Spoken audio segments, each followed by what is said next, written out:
en el bullicioso restaurante La Hacienda Dorada de la Ciudad de México, entre el aroma del mole poblano y el sonido de los mariachis.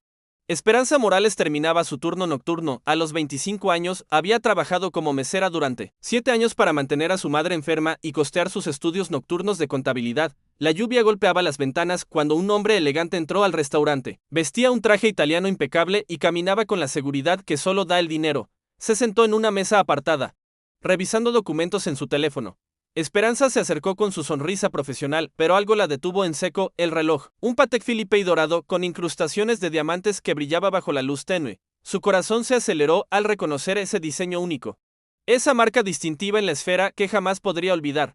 Buenas noches, señor. ¿En qué puedo servirle?, preguntó, tratando de mantener la calma. El hombre levantó la vista. Tenía unos 40 años. Cabello perfectamente peinado y ojos grises calculadores. Un café americano y la cuenta de inmediato. Tengo prisa. Esperanza sirvió el café con manos temblorosas. No podía apartar la vista del reloj. Seuando regresó con la cuenta, respiró profundo y tomó una decisión que cambiaría todo. Disculpe, señor, murmuró, acercándose más.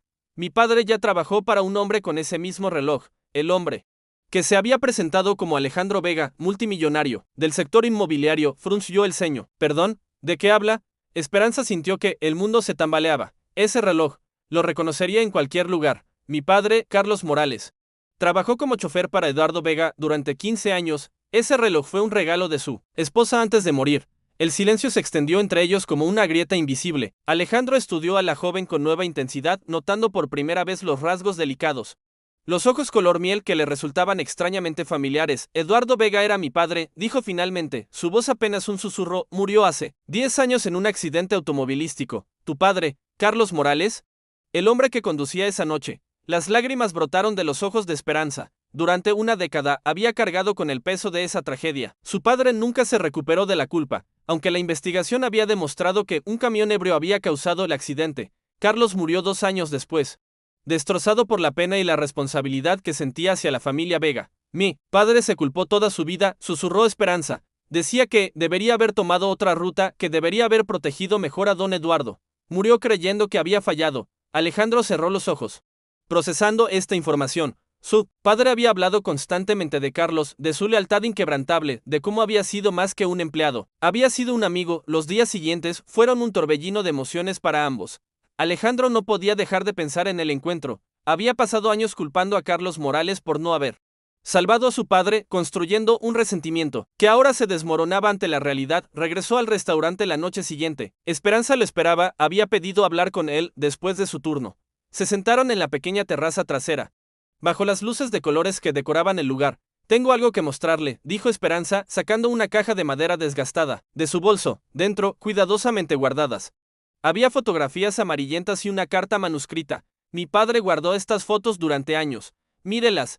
Alejandro tomó las fotografías con manos temblorosas. Su padre y Carlos, en diversas ocasiones, eventos familiares, viajes de negocios, momentos cotidianos. En todas, ambos hombres sonreían genuinamente, como hermanos más que como jefe y empleado. «Lee esto», susurró Esperanza, entregándole la carta. Era una carta que Eduardo había escrito para Carlos poco antes del accidente, agradeciéndole por 20 años de amistad leal y anunciándole que había decidido incluirlo en su testamento, asegurándole un futuro digno para su familia. Mi padre nunca tuvo la oportunidad de entregarle esta carta, explicó Alejandro, su voz quebrada por la emoción. Murió 2 días antes. Yo creí que Carlos había sido negligente, que no había hecho todo lo posible por salvarlo. Esperanza lloró en silencio. Mi padre murió creyendo que era un fracaso. Nunca supo que don Eduardo lo consideraba familia. Las semanas que siguieron transformaron la vida de ambos. Alejandro, movido por la necesidad de honrar la memoria de su padre y reparar el daño causado por años de malentendidos, comenzó a visitar regularmente a Esperanza y su madre,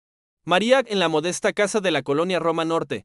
María Morales, una mujer de 60 años que luchaba contra la diabetes, recibió a Alejandro con la calidez típica mexicana, sin saber quién era realmente. Carlos siempre habló de don Eduardo con tanto cariño, le contó María una tarde, mientras preparaba café de olla. Decía que era el hombre más noble que había conocido, que trataba a todos con respeto, sin importar su posición. Alejandro escuchaba estas historias con el corazón encogido, entendiendo finalmente el tipo de hombre que había sido su padre y la injusticia que había cometido al culpar a Carlos. Decidió actuar. Primero, se aseguró de que María recibiera la mejor atención médica privada. Luego, sin que Esperanza lo supiera, pagó todas las deudas familiares acumuladas durante años de gastos médicos. Cuando Esperanza se enteró, lo confrontó furiosa en el restaurante. No necesitamos su lástima, gritó, sus ojos brillando de indignación. No somos su proyecto de caridad. No es lástima, respondió Alejandro con calma, es justicia. Mi padre habría querido esto. La carta que me mostraste, pruébala. Resistencia de Esperanza era comprensible. Había luchado sola durante tantos años que aceptar ayuda se sentía como una traición a su independencia, pero gradualmente comenzó a ver las verdaderas intenciones de Alejandro. Él no solo había pagado las deudas, había comenzado a frecuentar el restaurante, no como el multimillonario que era, sino como un hombre que buscaba conexión genuina. Conversaban sobre libros, sobre los sueños de Esperanza de abrir su propia empresa de contabilidad, sobre las memorias que ambos tenían de sus padres. ¿Por qué hace esto realmente?, le preguntó Esperanza una noche, después de que la acompañara a casa, bajo la llovizna típica de octubre en la Ciudad de México. Alejandro se detuvo, bajo la luz de una farola, el agua goteando de su cabello. Porque durante 10 años, viví con odio hacia tu padre. Ese odio me consumió, me hizo una persona amarga. Conocerte, saber la verdad, me ha dado la oportunidad de ser el hombre que mi padre quería que fuera. Sus palabras eran sinceras, Esperanza podía sentirlo, por primera vez en años. No se sintió sola cargando el peso de su familia. Mi padre solía decir que don Eduardo era un hombre que veía el potencial en las personas, murmuró. Supongo que usted heredó eso. Alejandro sonrió, una sonrisa genuina que transformaba completamente su rostro. Tu padre me enseñó algo que no sabía que necesitaba aprender, que el perdón no es solo para quien recibe, sino para quien lo da. No todo fue fácil. La diferencia de clases sociales creaba tensiones constantes. Los amigos de Alejandro, del círculo empresarial mexicano, no entendían su súbita obsesión con una simple mesera, mientras que algunos conocidos de Esperanza la acusaban de aprovecharse de la situación. La prensa rosa comenzó a especular sobre la relación entre el millonario soltero más codiciado de México y la hermosa mesera. Las fotografías aparecían en revistas y sitios web creando un escándalo que ninguno de los dos había anticipado. Esto se está saliendo de control, dijo Esperanza, mostrándole una revista donde aparecían juntos saliendo del hospital donde trataban a su madre. Mi vida privada está en todos lados. Alejandro se sintió culpable. Su mundo había invadido la tranquila vida de Esperanza sin su consentimiento. Podemos parar aquí, ofreció. Puedo asegurarme de que tu madre reciba atención médica de por vida, que tengas los recursos para estudiar y después desaparecer de tu vida. La propuesta dolió más de lo que Esperanza esperaba. Durante esos meses, Alejandro se había convertido en algo más que un benefactor. Era un amigo, un confidente.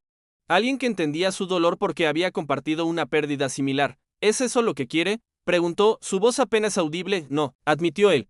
Pero quiero que tengas la libertad de elegir, sin presión, sin sentir que me debes algo. Esa noche, Esperanza no durmió. Caminó por las calles de su barrio, reflexionando sobre todo lo que había cambiado. Su madre estaba recuperándose, sus estudios progresaban gracias a que ya no tenía que trabajar dobles turnos, y por primera vez en años tenía esperanza en el futuro. La decisión de Esperanza llegó de la manera más inesperada. Una mañana, mientras organizaba los documentos de su padre, encontró una última carta, escrita poco antes de su muerte. En ella, Carlos expresaba su mayor deseo, que algún día las familias Morales y Vega pudieran sanar juntas las heridas del pasado. Espero que mi Esperancita encuentre la paz que yo no pude encontrar, había escrito, que sepa que un hombre se mide no por sus errores, sino por cómo los enfrenta y qué hace para repararlos.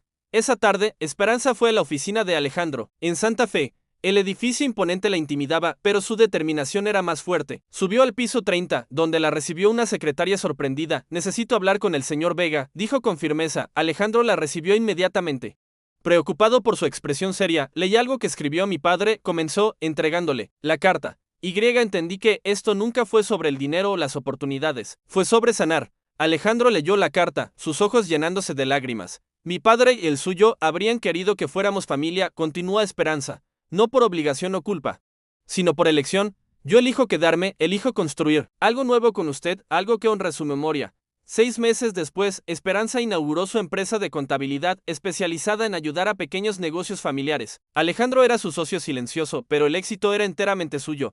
María Morales, completamente recuperada, ayudaba en la oficina, y por las tardes los tres cenaban juntos como la familia que habían elegido ser. El reloj de Eduardo Vega ahora reposaba en una vitrina en la oficina de Esperanza, no como símbolo de riqueza, sino como recordatorio de que los verdaderos legados no son de oro o diamantes, sino de amor, perdón y segundas oportunidades. ¿Cree que nuestros padres estarían orgullosos?, preguntó Esperanza una tarde.